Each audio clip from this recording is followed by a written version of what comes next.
Hello, hello, hello. How are you guys doing today? Let me adjust you down a little bit. I need to get a new camera, car holder, whatever, phone holder for my car. Because this one, for some reason, just doesn't want to tighten up anymore. My mailbox is open. Anyways, I'm off to work, running late. I said to my son yesterday, because he's always about 15 minutes late, and I'm like, ooh, Jesus, this boy come by it honestly. But if truth be told, when I used to have to punch the clock, I wasn't late. Especially in the OR, they give you 7 minutes, 9 minutes late, and you lose the whole hour. So honey, wasn't nobody trying to be late. So could I be on time? Yes, I could. Should I be on time? Yes, I should. Yeah, right. I know these things, but applying something and knowing something are two different activities, right? So anyways, let's move on. So last night, let's start off the night before last. Today is Wednesday. On Monday night, Logan was coughing up a lung, and he has asthma, but it sounded very productive, and yeah, it was Monday night because I did my live on Monday. So he was, just going for it. And I was like, good God almighty. I was like, Logan, do a breathing treatment. So he did a breathing treatment, but he was still going for it, And I was a bad mother because I didn't act on my feelings. I thought about it, but I didn't act on it. And I was like, boy, that boy sounds like he got corona. And on Tuesday morning, he came in the room and he said, do I feel hot to you? And I felt his head, and I was like, oh, Jesus. And sure enough, he had a fever. So when I was driving to work, I was like, I need to test him.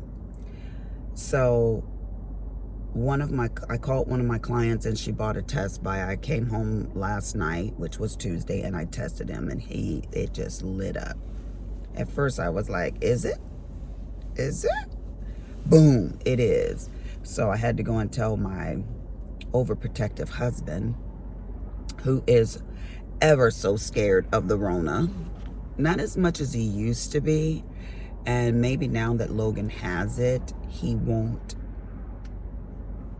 be as scared, So, come on, guys. When the Rona first came out, everybody was like, you get it, you die, The first strands were like super, super strong. Not that people aren't dying from the Omicron, because they still are, but the original was, I don't even know what they call it, just COVID-19, right? So Logan does have it. Of course, since he tested positive, we've confined him to his room, and I've been pumping down Theraflu and, just wearing my mask and really trying to just stay away from him and everything, because I'm not trying to get it and then spread it to all the people that come to me. That's just irresponsible. So I'm not hot. My husband took my temperature. He was like, you feel warm. He took my temperature. I was like, boy, bye. So I wasn't even normal body temperature. My temp is always low. So he was like, So there's this thing, and the guy says, I got vitiligo. It's the opposite of. Anyways, so that's what made me think about that. I was like, yeah, no.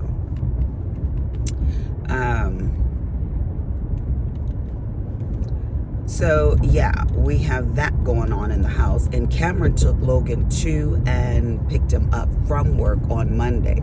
So Cameron works at a laboratory, and so he was able to go ahead and administer a test to himself, and he was like, I'm negative. I'm like, that doesn't mean anything. We could wait a couple of days, and we need you to do it again. So speaking about Cameron, I never talk about Cameron. Let me tell you about Cameron right quick. So Cameron is like me. He's a very diligent worker. He likes to know all the ins and out of everything. So when he said he was going to apply for this laboratory position, the Holy Spirit was like, he'll get the job, even though I don't think he was qualified for it, which happens to us all the time, you know. So what happened? So he got the job. Now he's been at that job for about what, 6-7 months now, I think. And he's like, Mom, I just put my head down and process what I need to process and throw out and call people and say this wasn't sent to us correctly. And, you know, he tells me about what he does at his job. So there's several parts of the laboratory, and there's like a research part of the laboratory. Well, the supervisor of the research laboratory came and said that he was going to basically put Cameron in a different department, his department, or her department actually.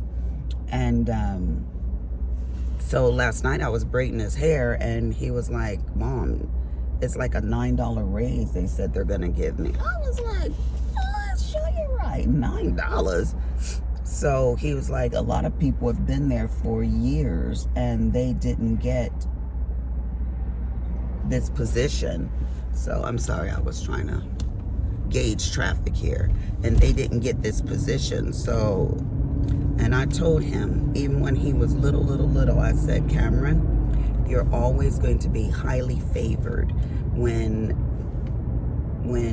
man sees you, you're just going to naturally be blessed. And that's the way he's been. Even when he did the auto mechanic program and he worked at the dealership as a mechanic, you know, he was promoted. And so, yeah. But he wasn't promoted to another position that he wanted. That boy wanted to go up within months. I was like, Cameron, cool your jets, you know. So he's like, nah, I'm just gonna go back to school then. And so that's what he did. So now he's ready to go into the nursing program. So he has to take the HESI test, and he just bought his books and stuff for that. So he has to take the HESI test for some of the other schools. He applied to quite a few schools, but honey, when Rona hit, these programs became even more congested than they normally are. So anyways, I told him, don't worry about it. It will happen when it's supposed to happen. So yeah.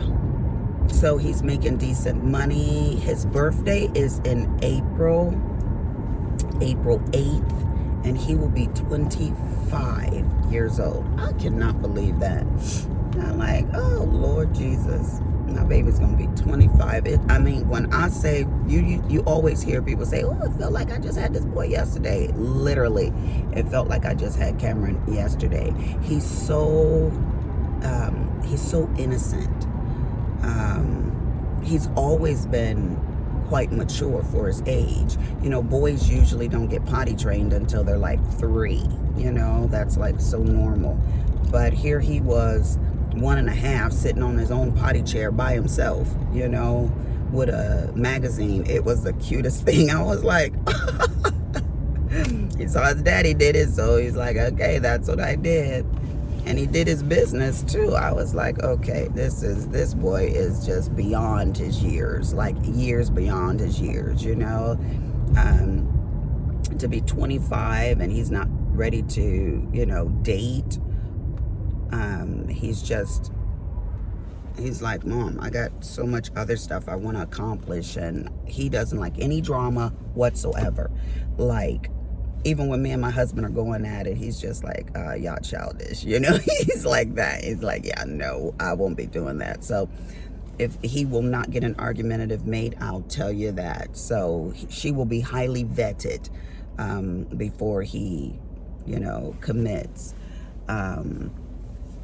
And he's very faithful, and he's just a good person, you know. Sometimes it's hard to believe he's my boy because he's just a good person. So anyways, that's all that's going on with Mr. Cameron. As far as Richard goes, you guys know I don't really talk to my son because he has anger issues, and he's so temperamental. It's just not worth me being stressed out. Yes, I still pay his rent. I can't believe that rent went from $735 to $900 in 6 months. So it is what it is. You know, I know some of these owners, you know, of these apartment complexes and stuff needed to make money back, that they had lost a lot of money. So I was like, it is what it is, you know. So I don't deal with that even. My accountant deals with that. So I try to take all stressors off the table. A lot of people, they're just like, they invite stress. If you know that something is stressful, delegate, honey. Give it to somebody else, you know. Even Pam, I'm like, Pam, can you take care of this? You know, Karen, that's my accountant. Can you take care of this? You know, she set it all up, automatic payments. She'll send me a text, you know, the rent is due. It's automatically sent out. So when it went up, she made the adjustments. I don't deal with none of it. It's better for me to call my son. Well, actually, I call my daughter, who 3 ways us. Now, mind you, Richard can call me. He's not blocked on my phone. He can call me. He's just doing his own thing. So, hey, that's all right with me. You know, if you can't deal with me straight up and like a normal adult child, then let's just not have dealings, you know. And sometimes we have pleasant conversations, like our last conversation, you know, we were all joking on the phone, you know, there was no hostility whatsoever. And I had Kimberly send him, because she knows how to do all that Walmart and all that stuff like that, and she already has it set up where she can just send her brother stuff. So I told her to send this amount of groceries, and then I just cash apped her the money. So it's easier that way. Take the stressors out of your life. If something stresses you out, remove it. You know, when my husband used to stress me out, girl, I ain't there for it. I'm like, okay, you want to be cray-cray? Lisa gonna remove herself from the situation. I go check in a hotel. Check. He'd be like, you need to come home. Voicemail, a voicemail, voicemail. I ain't dealing with you. No. So why put myself through that? You know, you don't want to say nothing good, kind, and loving to me, then I'm not going to be there for that. You know, when you're ready to be right, then yeah. And my husband does not like being alone, so he would be like, he calmed down after a day or two. You know, he calmed down and we need to talk. Oh, you want to talk? Well, let mama come on over there and see what you're talking about. And if you talk upside my head, which sometimes he would work himself up and get mad again, I'd be like, deuces, out the door I go again. You know, now I don't even have to check into a hotel. If he get crazy, which he really don't do that too much. He did about 6 months ago. I just went to my sister's house. I think I was gone for 3 or 4 days, honey. It's like a vacay, you know. So he's like, okay, I better bring it down because my wife gonna leave. So sometimes he's just like, I'm like, you know what? I don't feel like arguing with you. I'm not doing this with you. And so he's like, I don't feel like arguing either. And we just go our separate ways. And then, you know, yeah. So it's never, I cannot remember a time. Well, maybe that's not true. I was going to say, I cannot remember a time where I just went off on him, but that's not true. Because when I had my hysterectomy and my hormones were, everything irked me, you know. So I was just like, you know, why'd you put that pack of noodles over there? That's not the noodle area. He's like, what difference does it make? Get out of my kitchen. You're just messing up this, that, and the other. You're like, but he knew. He was like, yeah, no, I'm not even going to go there because homegirl ain't straight right now, you know. But normally, Kuna Matata, honey. Let's just keep it soft, keep it loving, keep this relationship going, you know. But, yeah. He's usually the one, like, nitpicking and, dude, get off of my computer. You dang on there in my car. Jeez, it ain't all of that. You only gonna get there a half a minute earlier. Really? Anyways, I'll be good in 15 minutes late for sure today. That's a girl. You know, we women, we're starting to become aggressive species. What you got to prove today? She's sitting at the light, Jesus. At the light. So, delegate is basically what I want to say. If you've got a stressful child, let's use that for an example. You got a stressful child and you're trying to get through whatever the situation is to that child, and you just can't get through to that child. No matter what you say, no matter how often y'all talk about the situation, it's not working. Give it to someone else. Maybe, children sometimes listen to other people over their parents, and they feel like they can talk openly to someone else. Give it to that person. Say, Marjorie, you mind, talking to Sally about such and such and such and such, because I just can't get through to her. This is what I think. This is how I feel. See what you can do with it,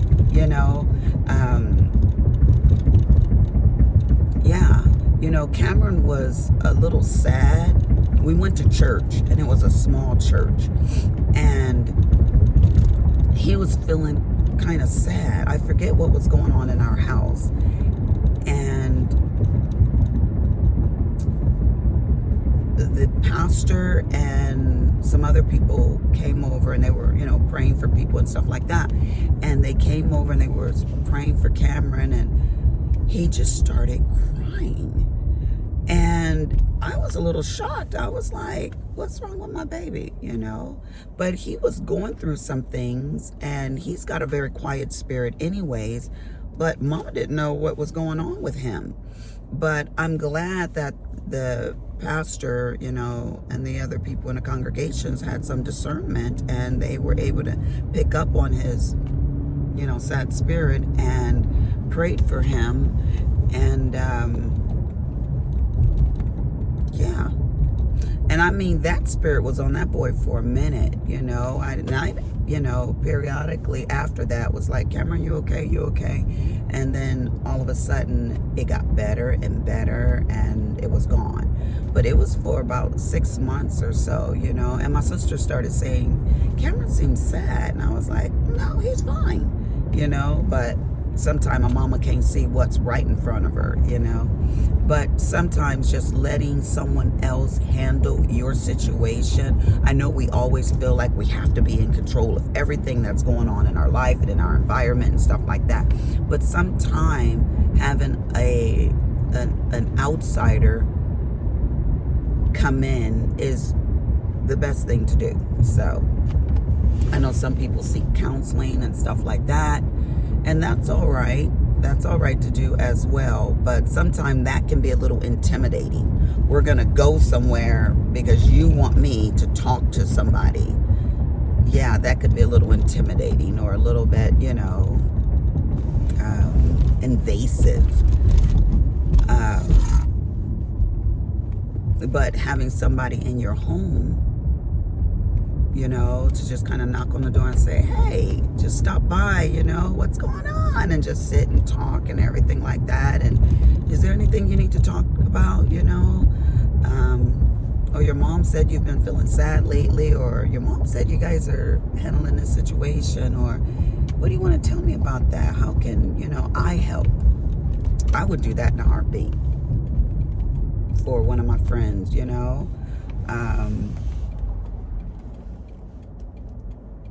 Ooh, this street is so messed up. I'm gonna go. Yeah, I would do that in a heartbeat to help